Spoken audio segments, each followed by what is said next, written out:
Hey guys, welcome to my YouTube channel. Today we are going to look through our next gen clipboard manager for the Gnome Shell, that is none other than Pano. If you are using the Gnome desktop environment, then you are lucky enough to get it. Let me show you how it works. When you press the Super Shift plus B on your keyboards, your clipboard history will pop up at the bottom of your screen.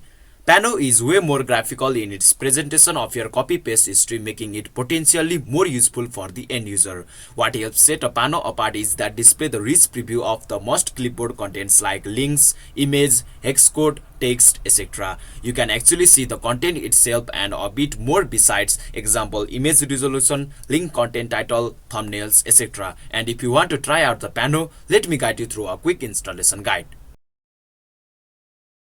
Just head over to the link that is provided on the description and you will see the extension.gnome.org website, and you will find out the buttons for turning on and off the Pano clipboard manager. Before turning on the extension, you need a libgda to be installed. Based upon your distro, the installation instruction is given. Just go ahead and execute this command. So in my case, I am using the Fedora 36 and I am just going to copy this command, and let me just go onto the terminal and let's paste it here and let's wait it to be installed.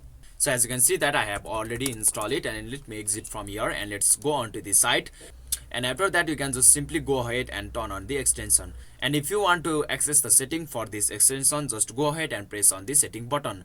And let me just close this browser, and you will see that these kinds of settings. You have the settings for choosing the database location, and you can also select the history length. And if you want to change out the global shortcut, then you can also change the global shortcut. And if you want to clear the history, then you can simply press on clear the history button. So I don't want to clear my history.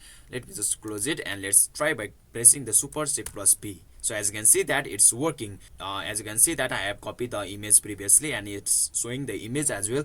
And if you want to try out the Pano, just go ahead and give it a short try. So this much for today.